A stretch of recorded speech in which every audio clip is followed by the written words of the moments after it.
without stenting. And the reason for that, again, is the vessels are nice and large. So if we balloon and we overstretch the vessel and redistribute the plaque and the vessel remodels itself, it's still a big vessel, okay? It still has plenty of room for blood to flow just from the redistribution of plaque. Whereas the coronary, not so much. So we did everything in peripherals first. We did the ballooning angioplasties and peripherals first and said, hey, this is great, it works really well. We go to coronaries, and it didn't work so well.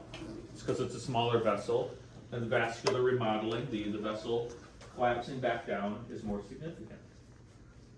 We went in with atherectomies in the peripherals before we had stents. We did atherectomies in peripherals, and we're like, hey, we cut away this plaque, and it works really, really well in peripherals, and we don't have to worry about ballooning as much. We do it in the coronaries. The coronaries are much smaller. We can't shave away enough plaque to facilitate adequate flow. So things in peripherals work a little bit differently. So understand the things that we're talking about here are for coronary. You'll still see all of these pieces of equipment used for peripherals, but with slightly different rule sets. Okay? Peripherals, we can do this stuff and not worry about any other types of procedures. So we began by talking about the rotoblader, or the Rotoplus. If you really want to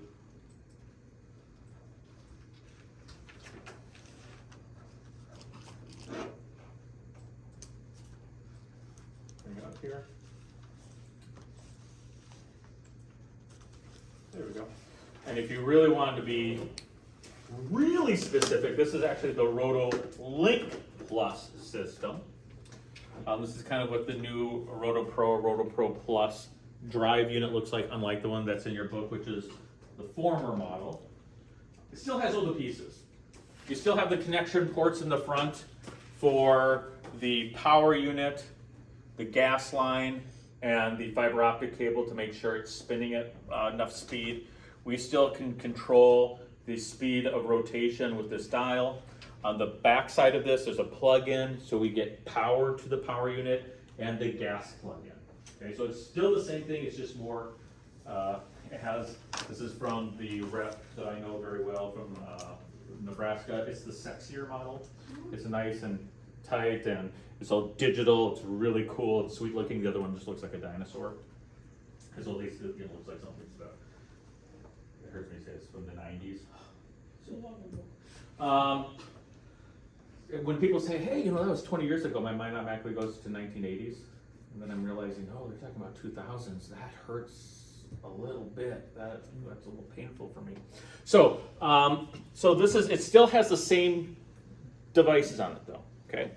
The Rotoplus still has the connection points where all three of these lines connect to the Rotoplus, but with a few, they're all unified in one cable. So they're all unified in one cable, and then they have three branches that come off of it and plug into the Rotoplus.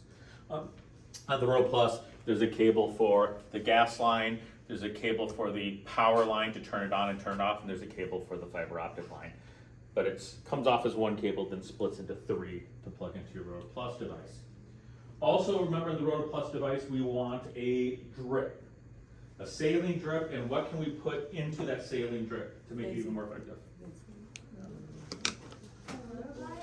Was that Rotoglide, or when we'll talk about the Diamondback, also the Viper Glide. And that, why do we have that drip going? What's the purpose of that drip? Lubrication, that's right, it's a lubrication. Okay, so it causes this, this effective spinning process. And remember, this spins at very, very high speeds, and so we want it lubricated. Now, remember, the burrs are never the size of the vessel. The burrs can never get to the size of the vessel. The burrs are always about 1 to 1.1 times smaller than the vessel itself. And we always start with a smaller burr, and we should work our way up between 2 to 3 burrs. Okay, so if you want to get to a 2.0, you might want to start at a 1.25, 1.5, 1.75. So you want to at least 3 burrs. Unfortunately, Medicare doesn't like that. Like here it says they'll pay for 1 or 2 burrs. And so you'll see doctors choosing the larger burr and doing a quick atherectomy and then switching immediately to the stent. Not the best approach. Or they start with a smaller burr and they just cut with a smaller burr and then they go do the stent. Well, that's not the best approach either because you're not debulking as much as you can. Some doctors will start with the middle burr. The problem with not doing subsequent burrs and slowly increasing the size of the burr is you will change the size of the particles that you will cut off. Now remember, we want most of our particles to be less than 0.05 micrometers, maximum 10 micrometers. We want them both to be at 0.05 because that's the size of a red blood cell, and that can fit through a capillary bed. If they're bigger than 0.05, max 0.10, they can cause plugging, which would be what we call no reflow phenomenon. And that creates ischemia, and that creates the risk of coronary infarction caused by our device. But there's no real good solution around it. Physicians, for the most part, and I'm not saying they're doing anything wrong, they're doing the best approach that they can with the limited resources that we are allowed to use. Usually start with the larger to the mid burr and cut, and then do the stent. It's better than nothing if you have to debulk. I talked to the guy from Yep. Yeah, and I talked to him about the situation with picking smaller and moving up. Why didn't he do that? Why did he go just to the one? Didn't go into the Medicare stuff. But he said that the way they can kind of get around that is doing that pecking motion. Yep. And just kind of going very slow and allowing the trickle effect of the tiny micrometers to make their way down and then go in again, like kind of just a little bit. The pecking motion, we'll talk about that in a second because we haven't gotten to that part. You can do the pecking motion, and that's correct. The problem we have with that is it takes a very dedicated physician to do it that slowly. And if you advance it too far, that whole process, just once going too far, too rapidly, is enough to create a, what's the word I'm looking for? To create a particle shower that's too large. Right. So you have to be very careful, very gentle, and very purposeful with the pecking motion. We'll talk about that. This is going a little bit deeper than right now, but very purposeful. And he is correct. You can do that if the physician is patient enough. If you watch most physicians how they do it, I mean, it's very fast. So he's correct. If you are methodical, you can get away with it. But that's not what it was designed for. I noticed that with the burr on it, the diamonds are only on the front, so Yep. it's meant to cut going forward. Only forward. Well, I said that to him, and I said, why was he cutting and still making the drill going backwards? And I said that I don't think that it's meant to cut going backwards, or am I wrong? And he said that, I don't know if it's a particular one he was using, but like the diamonds go further past that middle section that you do kind of. Well, it's because you can't stop it right there. There are some diamonds that are pointing in the right direction. It's not doing you any good, but when you pull back without spinning it, it can actually tear the vessel. Oh. So there is a reason you want to spin it coming back as well. And we'll talk about something called dynagliding in a second.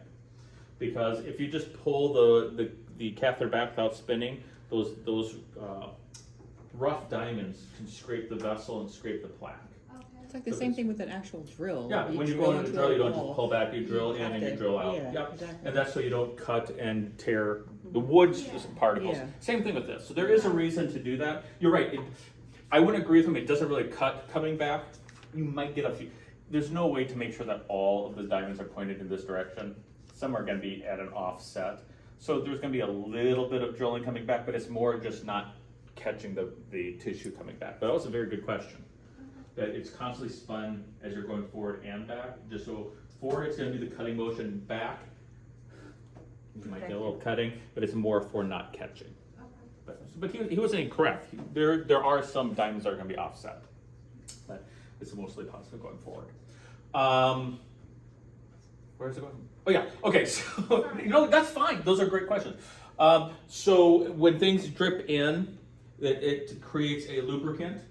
And that's going to be very, very important because if this starts spinning this works, or the idea of this is it's not going to catch soft tissue.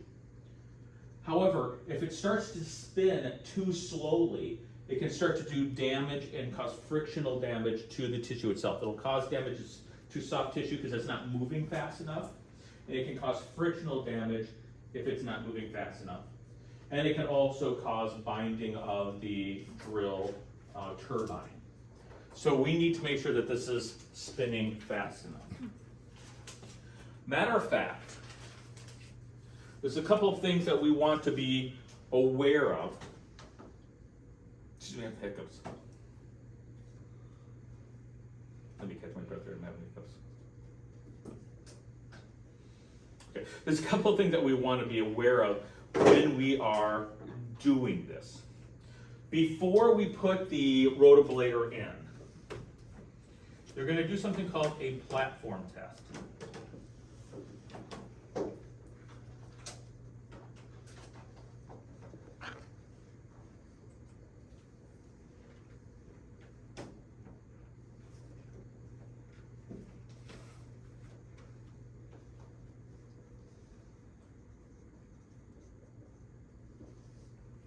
And they're going to test the drill speed outside of the body.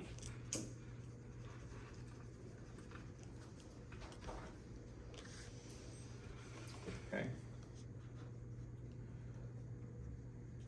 And then they're also going to test it before they start to cut as well. So we always test the platform speed before we start to advance it.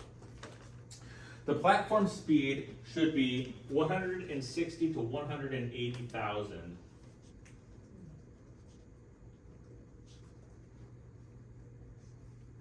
And that's not just 160, it's 160,000, just so it's clear. 160 to 180,000 rotations per minute is the platform speed that it needs to cut.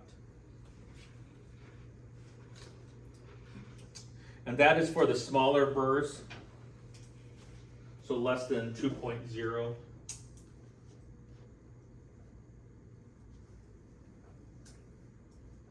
The larger burrs can't spin that fast. For the larger burrs, it's 140,000 to 160,000 RPMs.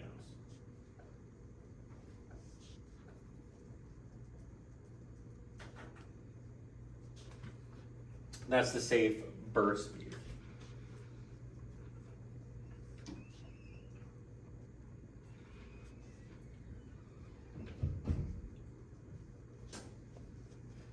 When you're advancing, or when we are cutting,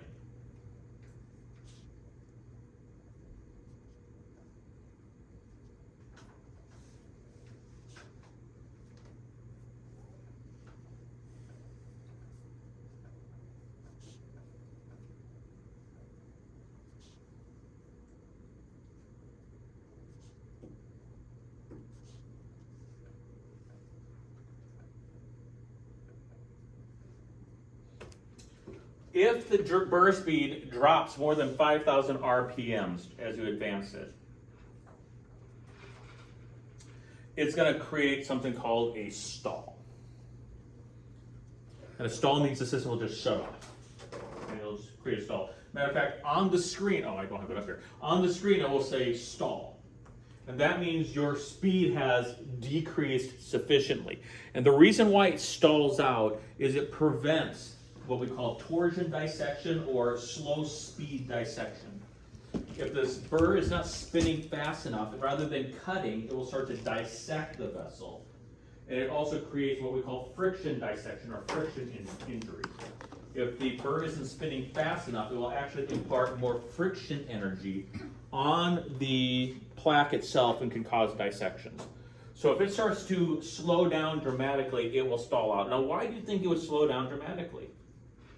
Get caught into the. What's that? Sometimes it gets caught. Yeah, sometimes it gets caught in the plaque. It jams itself into the plaque. If the plaque is really calcified, it's like when you take a drill and you're drilling and it hits really hard wood, what does the drill sometimes do? It just stops and it goes, and it just locks up. The same thing with this drill. And as soon as it does that, it'll do a stall warning so that we don't do more damage to the tissue. Now remember, this is not supposed to tear or dissect healthy, softer tissue, as long as it's spinning at its adequate speed. If it starts to slow down, we're gonna get torsion dissection and friction dissection, and that's gonna cause more injury than good, okay? So we gotta be very careful in observing that, and you don't just turn the stall off and keep cutting. You need to withdraw, turn the stall off, make sure it can get up to speed again before you start to advance again. Okay? Just pull it out of the body. No, just pull it back from where it's at. If it still stalls after you pull it back, then you need to remove it from the body. Because what could have happened is not only can you create friction and torsion damage to the plaque, you could also damage the turbine of the device. So if it still stalls after you pull it back from the plaque, and you do another test and it still stalls, that means something's wrong with the system. Pull it out. So there's a safety factor on this. How long is the maximum time per cut? 20 seconds. 30 seconds is max. Usually 20 seconds, but max is 30 seconds. Okay.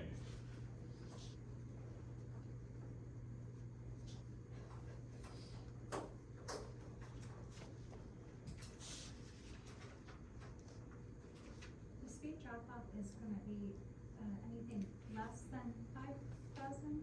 If it drops more than 5,000, a drop of 5,000, this is one that's more direct. A drop of 5,000 probably wouldn't cause a stall. Anything, when it gets close to 5,000, it'll stall automatically as a safety precaution. If it drops more than 5,000, we're gonna cause damage. Okay? So when it drops 5,000, the system is going to stall. I should say less than or equal to. Can I measure the amount of time the burr is in contact with the clot? Yes, well, not clock, 'cause we're not cutting clock. We're cutting Calcification. plaque, that's Plaque, right. yeah, with the plaques are. So 30 seconds max contact time per cut. That doesn't mean after 30 seconds you can't cut again. You do 30 seconds contact time of cut, you stop, you reset, and you do it again. The reason we do that 30-second contact time, there's several reasons for that. First of all, it decreases the risk of frictional damage and torsion damage to the tissue. The second reason is it allows those particles to clear the capillary. If you keep cutting, those small particles can back up and we might not give enough time to clear the capillary. So we just want to limit the time to clear the capillary. Also, when we cut, remember, we are going to release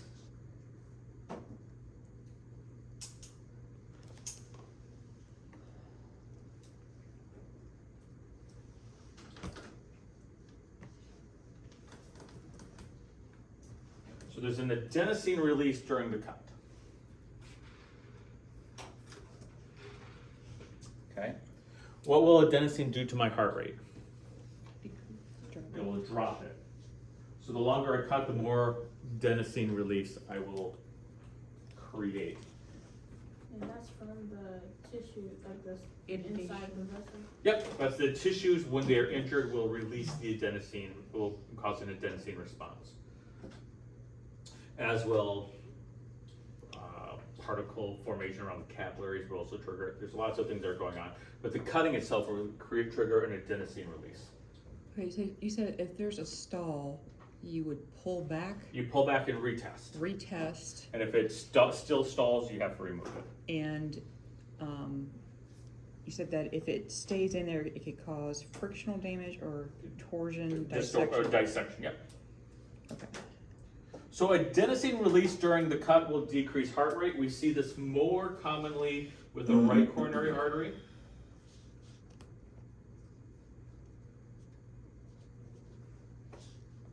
Why would I see a heart rate decrease more commonly if I'm using this in the right coronary artery? You have the major branches in the right, like the conus, the SA node and everything. It's mainly the SA node and the AV branch come off of the RCA.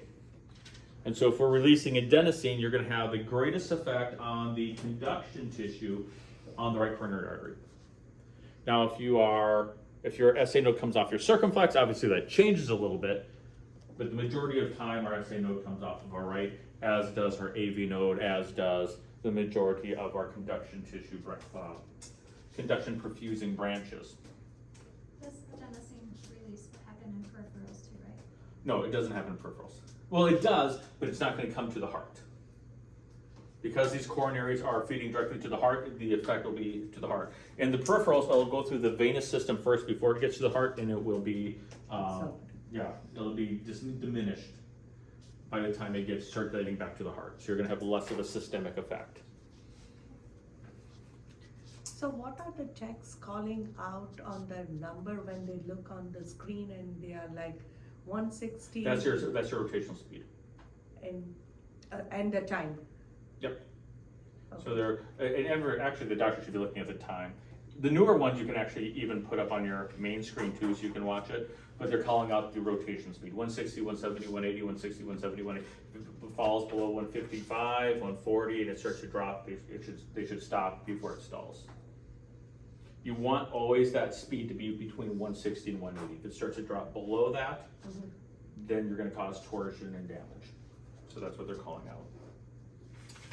I was going to talk about something else. Oh yeah.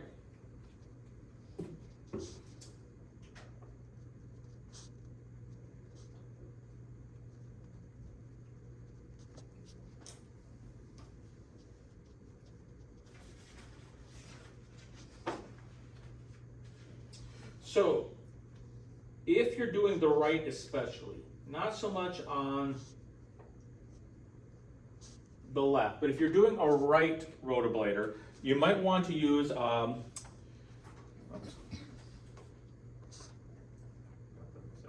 you might want to put in a temporary pacemaker or a filling drip into your roto drip.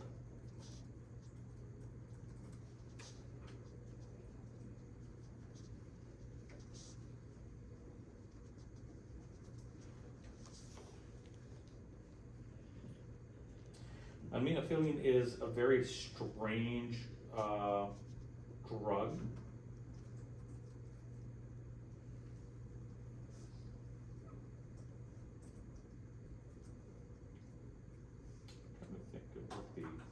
trying to think of what I don't think we use the trade name on the test. I just want to make sure. Can you say that one more time? You would use a temporary pacemaker for this procedure? Or? Yep, during the procedure to avoid a decrease in heart rate. Okay. And that's only for the right? You most commonly in the right, yes.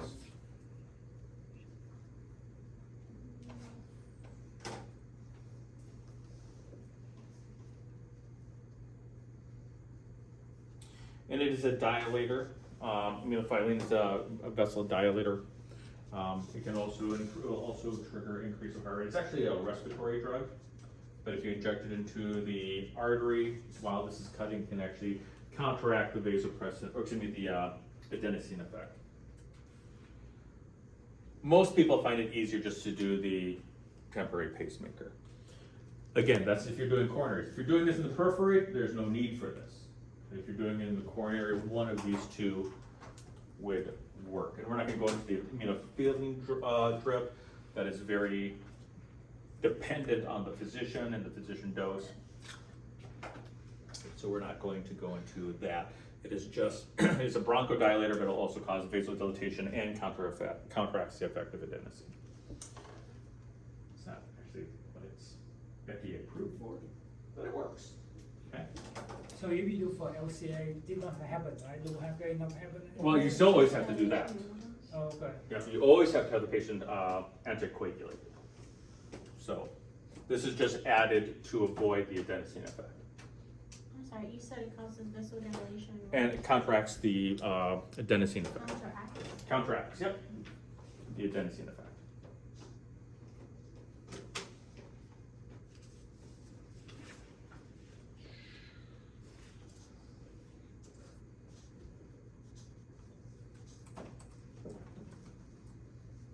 So root of torsion, torque.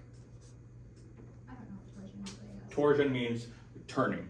Torsion is damage caused by turning or spinning. Okay. Okay. So these are things that we have to be concerned with the Roto Plus that we wouldn't have to be worried about things normally we've been dealing with stenting and balloons. when you cut, you don't just plow forward. You advance, pull back, advance, pull back, advance, pull back. Because if you plow forward, you have the chance of cutting off too large of particles. So we should always do a pecking motion. Appropriate pecking motion can decrease the need for larger burr size, but it is not guaranteed. If we remember this video that we saw, they were showing that pecking motion. I'm going to pull it up here and advance it to that portion.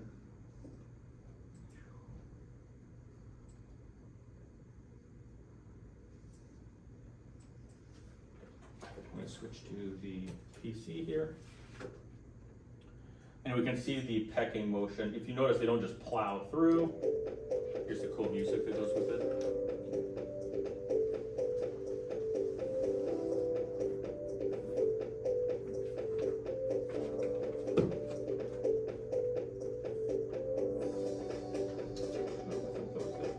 Oh, I jumped back too much.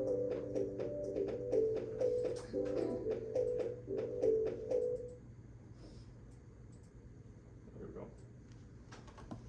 I didn't go far enough. Okay, there we go.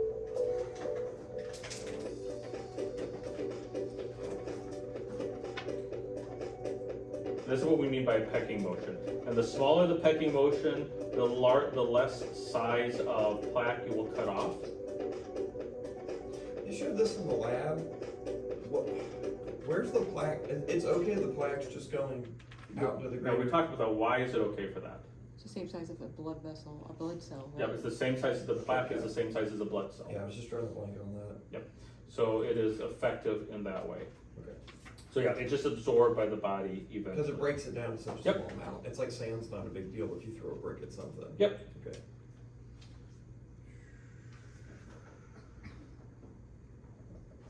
I want to check on something.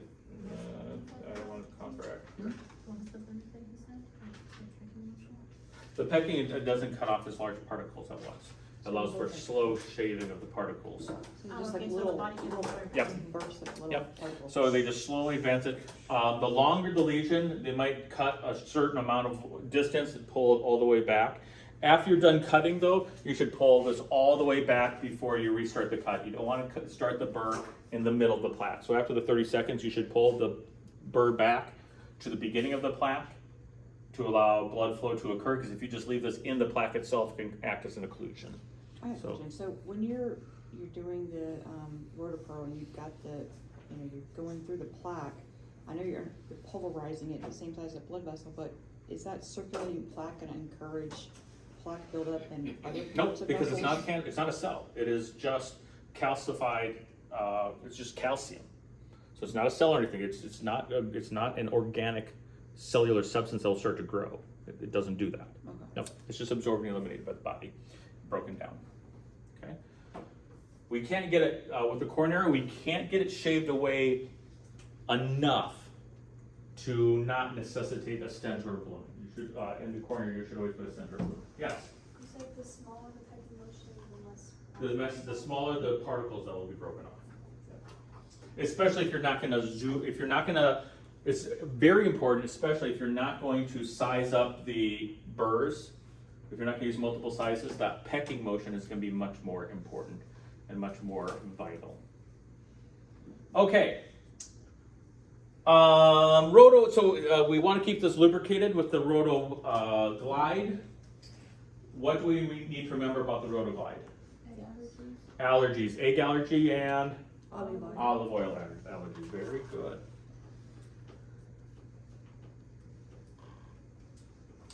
If no reflow phenomenon, Viper Slide also has soybean. I did not know that. I just looked that up. So if you have a soybean allergy, you also have to be worried now. They just released that there was a soybean. I was just looking up the data. They just released that there's a soybean. There has been a soybean reaction to one of the lubricants. We also have to know about soybeans now. That was just released earlier this year, and I was not aware of that.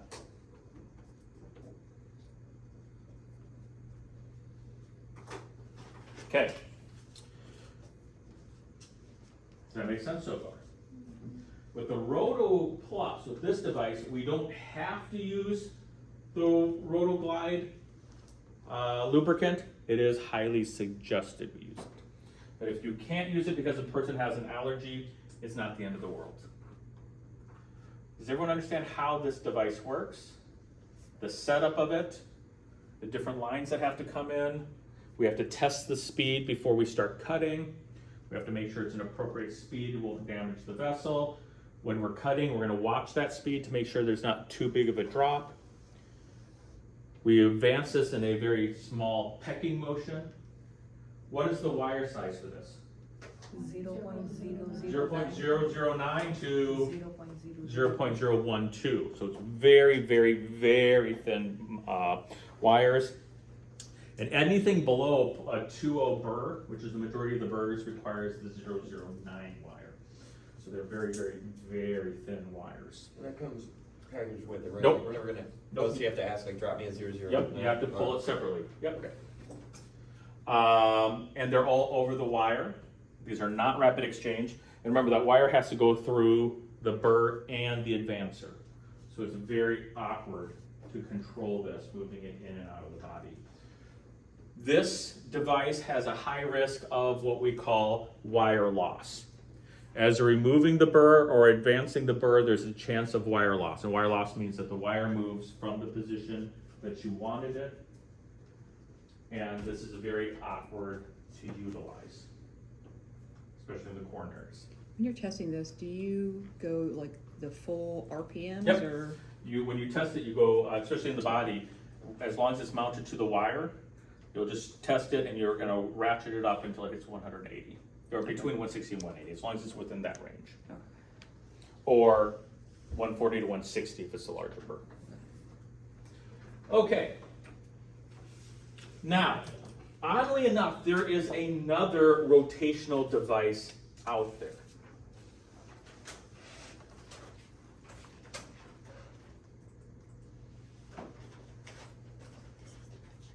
Okay. The other device that is available, so that's called the rotational atherectomy. The other rotational device is called an orbital atherectomy. Oops, I could spell orbital.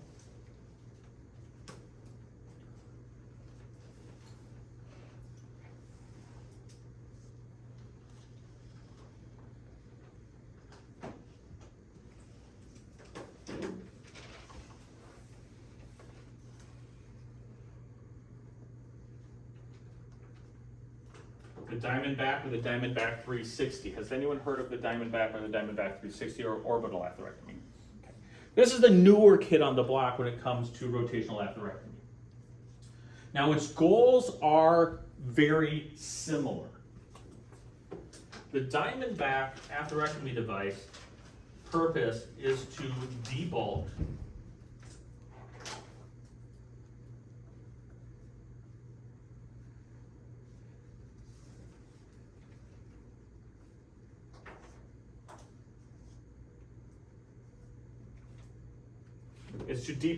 calcified plaques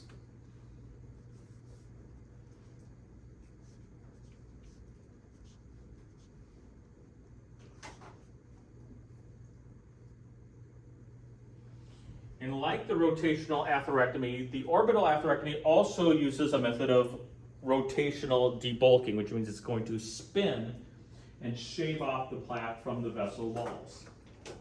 It also uses a diamond-studded cutting device.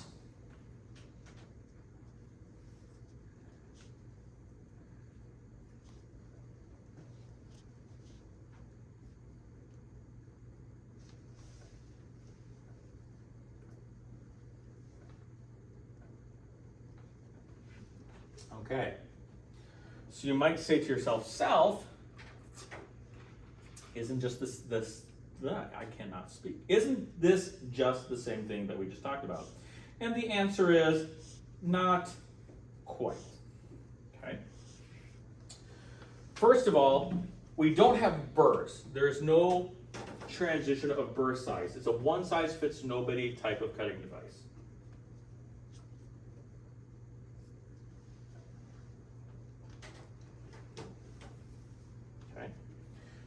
So we really do not have to worry about a ramping up of the burr size, like we do with the Rotoblader or the Rotoplus. With the Rotoplus, you cut with one, ideally cut with another, or be very, very careful and gentle with your pecking motion. You have to take special steps to prevent a large debulking from occurring with the Rotoblader. But with the orbital atherectomy, there's a one-size cutter, and it's 1.25 millimeter cutter.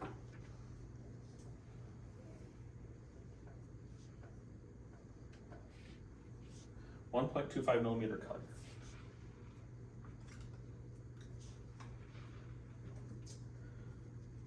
So how is this different? It seems like it's very similar, but when we look at it, the device itself is significantly different than the Rotoplus.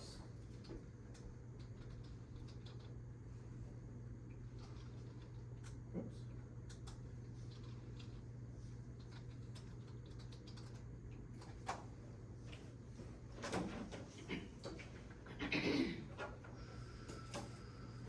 Ah, yes. Here's the site. No, that's the Phoenix. That's kind of the stuff.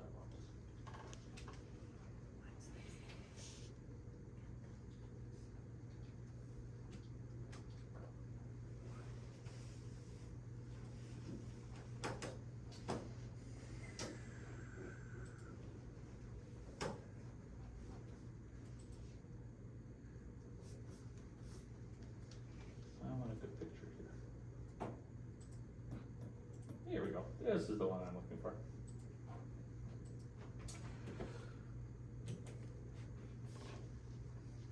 So this is the Diamondback system. What do you reckon? What do you notice about the Diamondback system?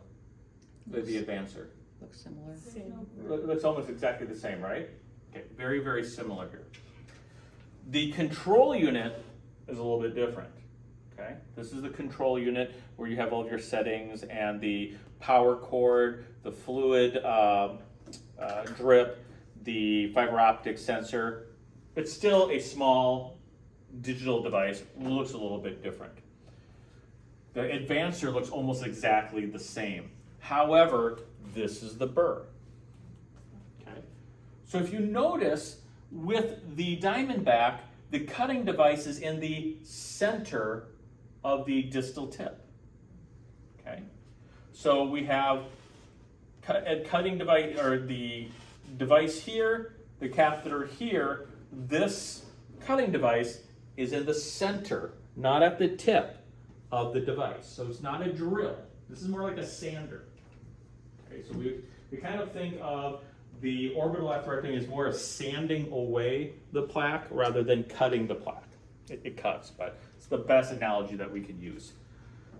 With the Rotoblader atherectomy device, the burr would be down here cutting forward. But if you notice, the burr is in the center of the device as it turns.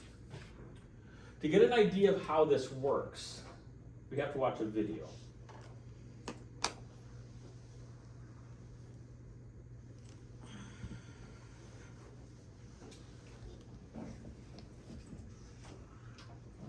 Where's the video? Come on, where's the video? Oh, here it is. Okay, thank you. I just have to talk to the website. So here is the video of the system.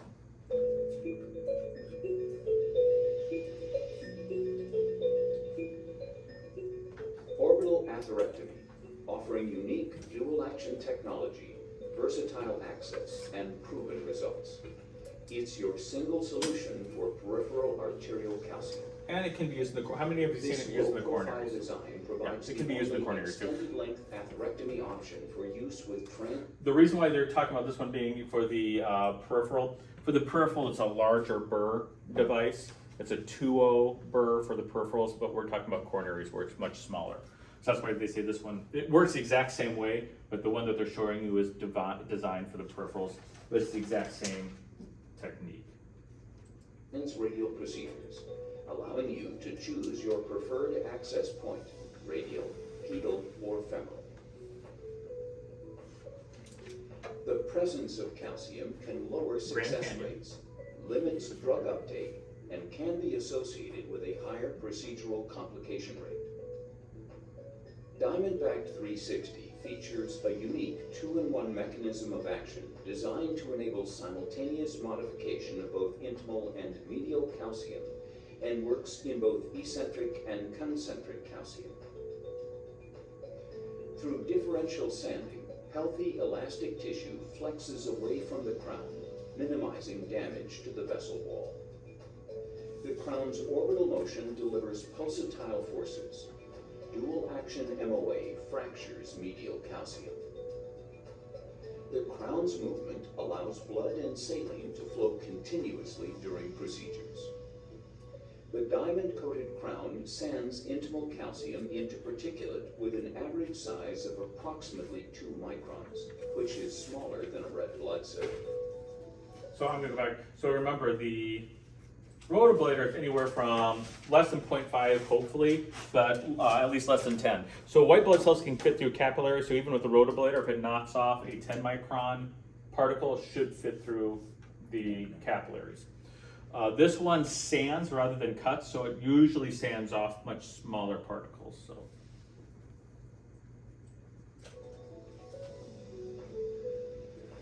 The ability to modify calcium with OAS can provide physicians with a high rate of procedural success and long-term patency. So I'm going to pause it here. What do you notice about this device?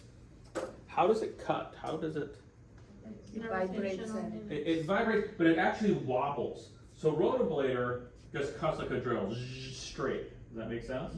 This device wobbles, and as it wobbles, it shaves off plaque.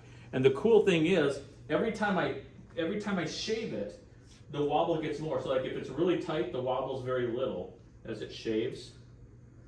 The next time when I turn it on, the wobble's more, so it'll shave more. And the more space I make, the stronger the wobble is, or the greater the wobble is. So I don't need to increase the burr size.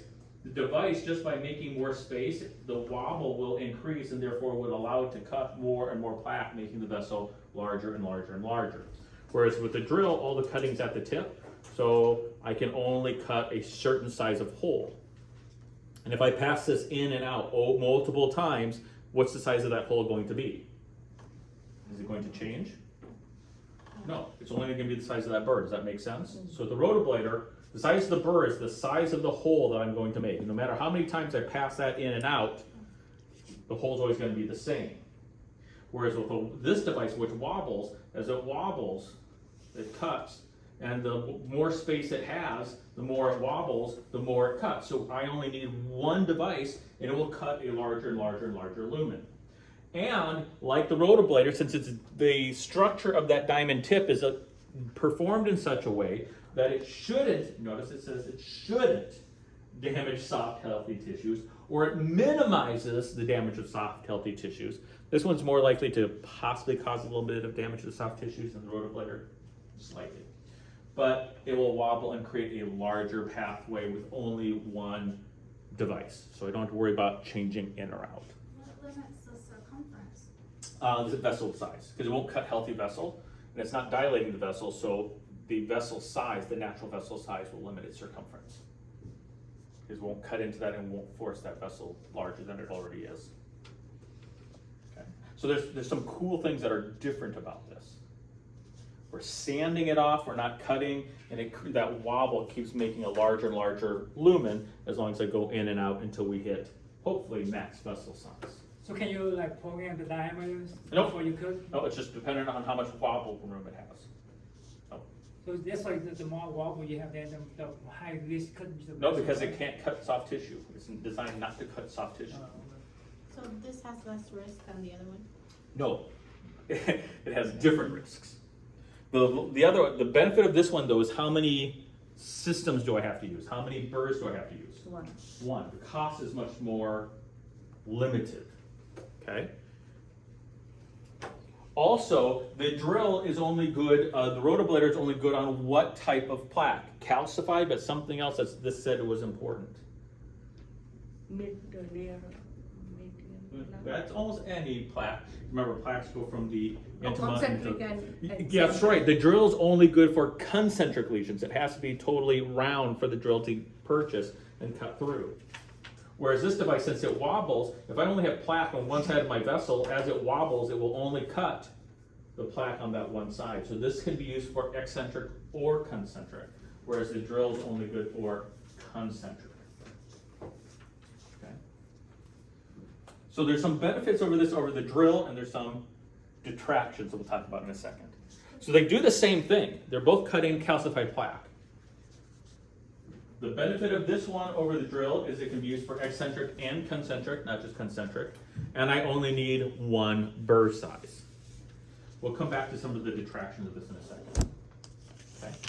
Oh, one more thing. What do you think the wire size for this is? I did forget to say that. See? No. This can use a 014 wire. This can use your typical angioplasty guide wire. So with the Rotoblader, Rotoplus, I have to use an 009 or an 012, which are not sturdy wires. And after I do the Rotoblader, I'm gonna have to stent, which means I'm gonna have to stent using this very weak, thin wire. Whereas this device, I can put an 014 wire down, I can use this device, and it's gonna give me support not only for this device, but also for every single one of my balloons and stents. Okay, so good benefits, right? Eccentric or concentric,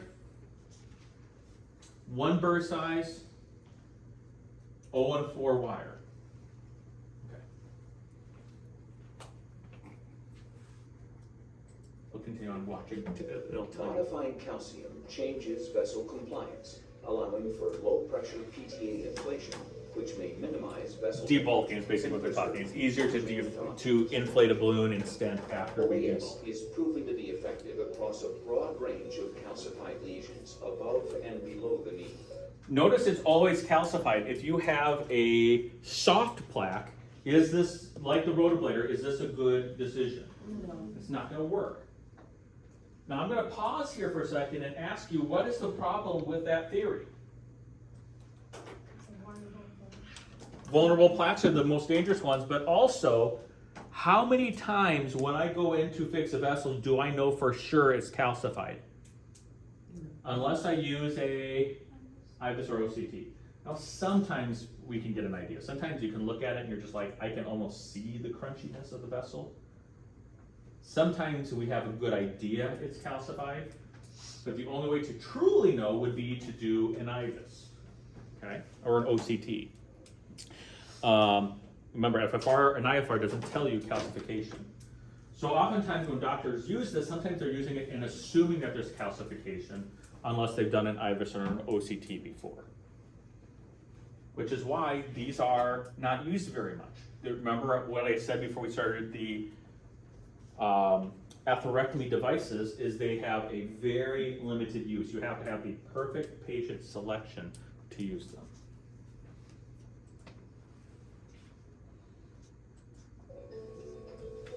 And has impressive long-term durability results.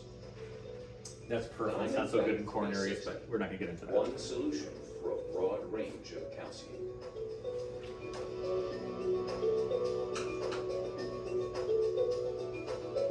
Okay. So it sounds cool and sexy, right? I use that term because that's what the reps always say. I hate that term, but it gives you the idea. It sounds cool, right? Reps do love to be like, isn't it hot? Yeah.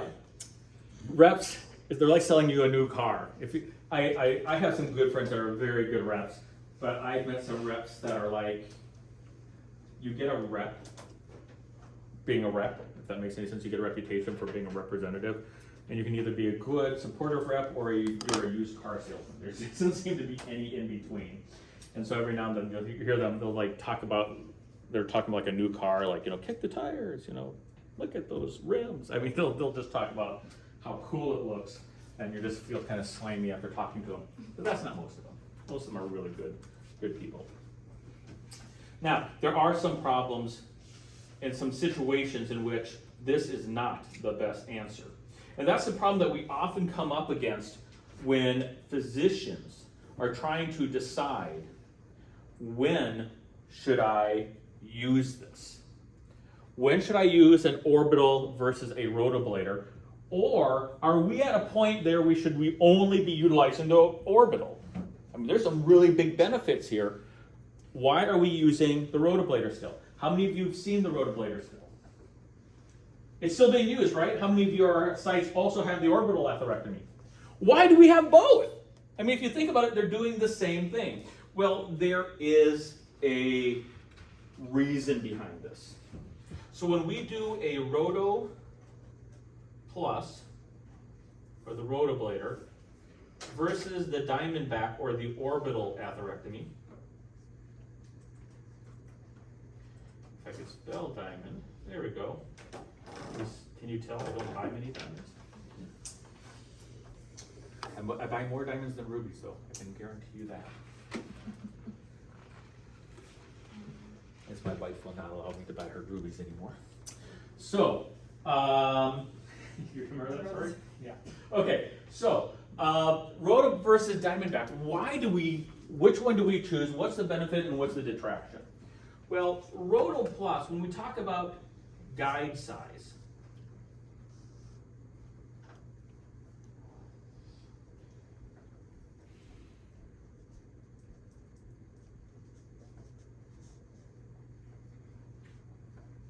remember, the Diamondback for coronaries has one burr size.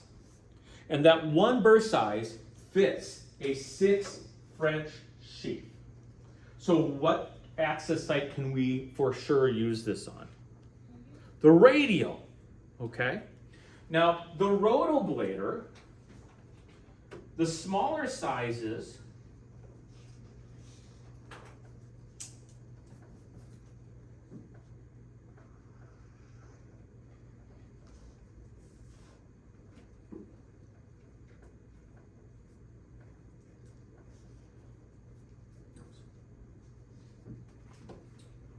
the 6 French can fit through a 6.0 millimeter.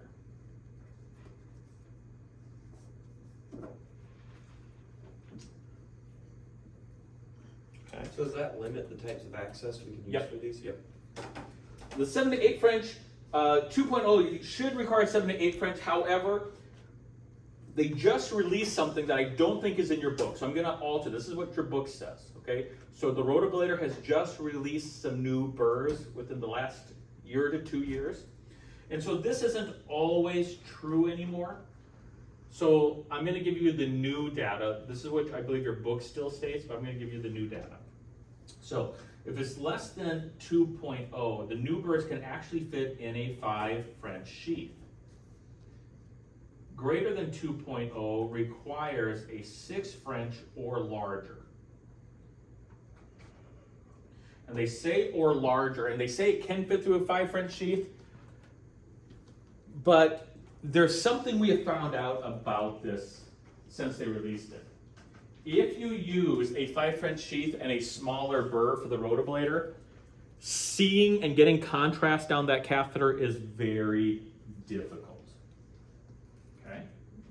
So they will tell you, and they are correct, their burr, the rotoblader burr, the smaller burrs can fit through a 5 millimeter guiding catheter. They do make them. However, injecting contrast while that burr is in place is very difficult and you don't get good visualization. So most doctors will still utilize this, but this is the new data that rotoblader has provided. And you need to know that because the board exam is written on the most recent data. So the 2.0 and less can fit into a 5 French, technically. Most doctors will still want to use a 6 French. The greater than 2.0 burrs can fit through a 6 French, but most doctors will want to utilize a 7 or greater to get better visualization. If I want to use a 7 French sheath, could squeeze it through the radial, but is it a good idea? No. So this limits my selection choice. Okay.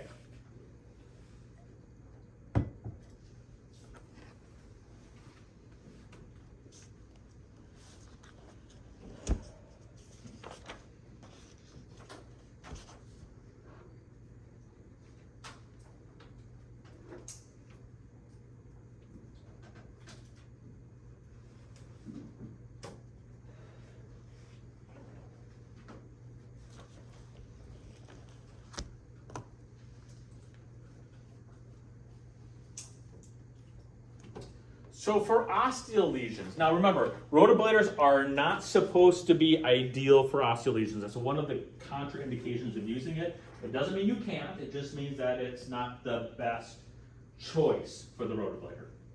However, if you have a really calcified ostium lesion, the rotoblader is going to be your best approach. Because if I have an osteal lesion, the rotoblader has this little nose right here, this little point, that if I have my lesion is osteal right at the opening of the artery, that little nose can fit into that little opening and start to shave it away. Does that make sense? Whereas the orbital atherectomy would have to start spinning out here and try to advance into that osteal lesion. And that's just going to be, it doesn't work. So if I have an osteal lesion that's really calcified, it's not ideal for the rotoblader. It is kind of a contra use for the rotoblader.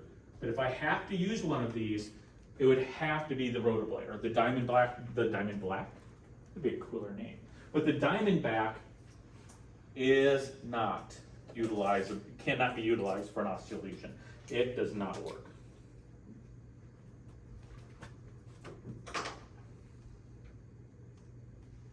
So it's contraindicated, but they still use it? Remember, contraindication is not an absolute contraindication. It is a relative contraindication.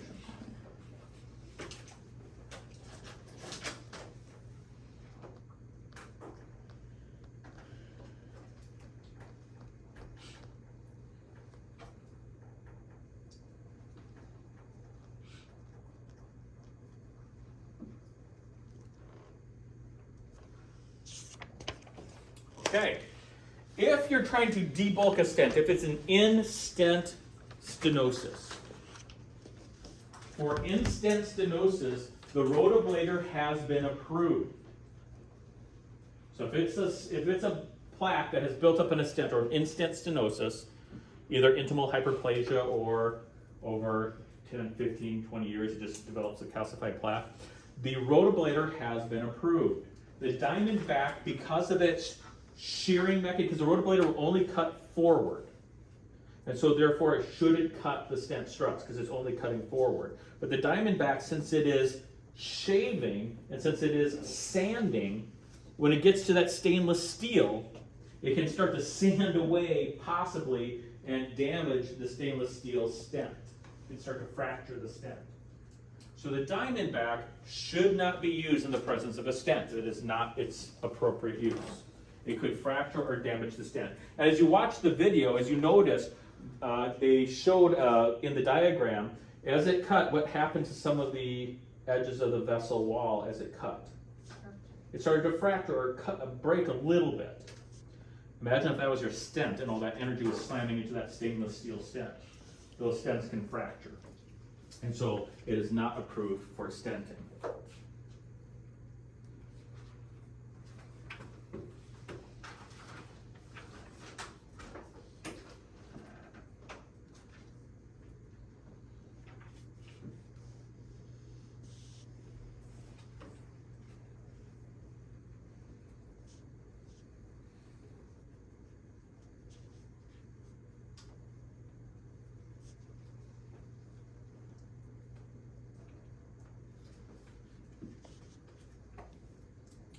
Because of the cutting motion is different than the sanding motion. Because the cutting motion is cutting into tissue and the sanding motion is kind of abrading the tissue, that's what we believe is the reason. We're not quite sure, but that's what we believe the reason is. Because the cutting motion causes more damage than a sanding motion does to the healthy tissue, bradycardias are more common with rotobladers than Diamondbacks, especially when you're doing the right coronary artery. So the Diamondback, there's less need for theophylline drips and less need for temporary pacemaker insertion.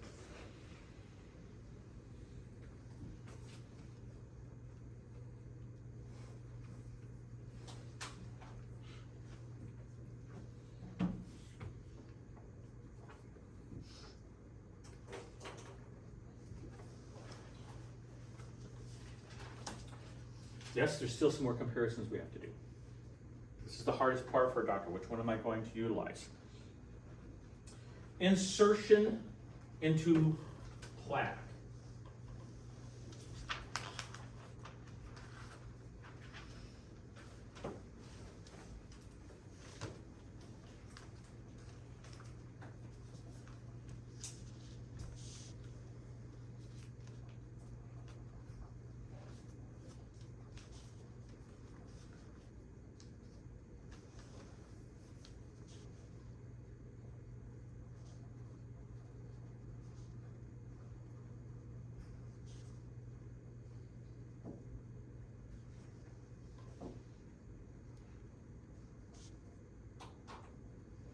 Okay, so when you're inserting into the plaque itself, or removing it, it's a little bit easier for the rotoblader, and you kind of have to visualize it why. So here is my plaque. I have a wire down it right now. We're gonna pretend I have a wire down it, and it's really tight. For the rotoblader, the only thing I need to do is touch the tip of that rotoblader to that plaque. As long as the wire is down it, because the rotoblader has to be guided by a wire, just like a balloon, so we're going in the right direction. But if it's really tight and I just have enough room to fit a wire down, this catheter doesn't have to fit into that plaque, it just has to touch the edge of the plaque, because when I start to cut, what's gonna happen? It makes its own. It makes its own larger hole. Does that make sense? Whereas the Diamondback, let's say this is my cutter of my Diamondback, this is my plaque, before I can start to cut, I don't have just to get the tip of the catheter touching the plaque. What do I have to do? The catheter needs. I have to get the cutting device to enter into the plaque as well. The rotoblader, the cutting device just has to touch the plaque, but with the Diamondback, a portion of the interventional catheter and a portion of the cutter actually has to fit into the plaque. So it's going to be more difficult to get this to insert into a really tight plaque.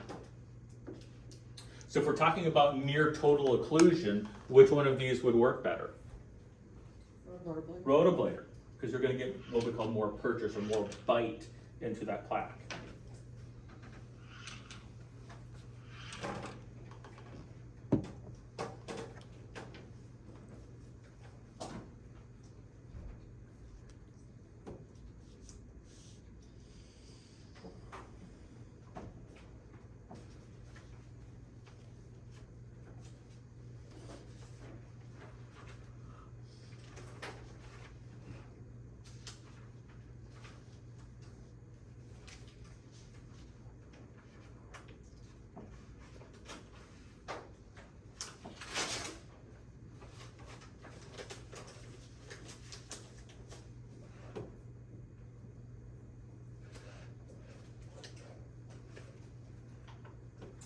The lesions, they're both calcified, they're both good for calcified lesions, but the rotoblader is really good on really tight, small, small concentric lesions. Whereas the Diamondback is, because it has to wobble, you have to give it a little bit of wobble room. Because it has to wobble a little bit, it's better for larger lumen sizes and more, and either eccentric or concentric lesions. They both suck, by the way, for tortuous vessels. Neither one of them are good for tortuous vessels. We're not even going to bother with tortuous vessels.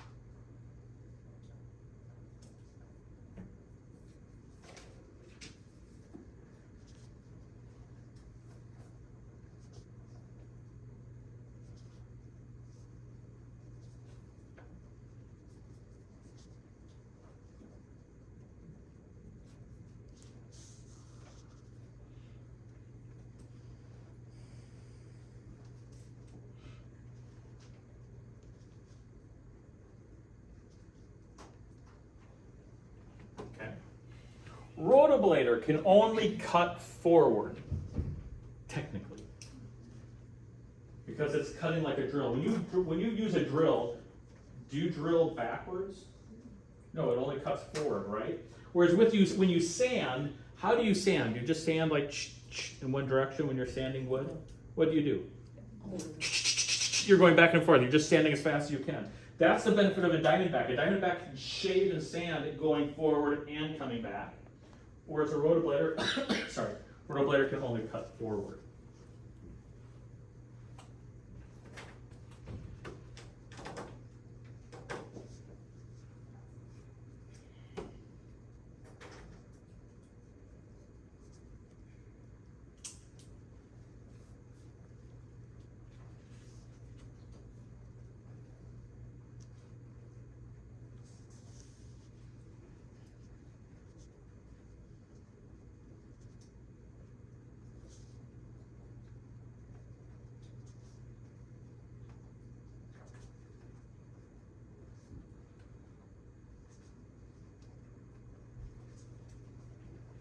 Okay. Allergies. With the Rotoblader, the use of the lubricant is optional. It's preferred, but it's not necessary. Saline is usually enough for this, because it's such a smaller turbine, and it's spinning around a smaller wire. The lubricant, saline, is usually enough to cool down and lubricate the device adequately. It's not the best, but it's adequate. Whereas the Viper Slide is a larger turbine over a larger wire, so there's a higher risk for friction and torquing damage or turning damage. You must use lubricant with the Diamond Glide, or excuse me, with the Diamondback. You must use, and they're the same solution, by the way. Rotoglide is used by Boston Scientific because they own the Rotoblader. Diamondback is utilized by the CSI. The Viper Glide is produced by the CSI for the Diamondback. They're really almost the exact same composition. Except they added soy to the time. Yeah, they added soy to Diamondback. They're almost the exact same composition. Okay, so cutting devices, wonderful. But if you notice, even in this list, it is very specialized. In the coronaries, at least, it is an option for debulking really calcified lesions. But by itself, it is insufficient for producing enough open vessel lumen to not necessitate stent or ballooning. Okay, it's only there to debulk. Okay, questions on rotational devices? Okay, we're going to take a break. When we come back, we are going to be talking about cutting, what we call cutting devices. So these are kind of shaving or drilling devices. We're going to be talking about directional cutting devices when we come back. Sound good? Take about a 5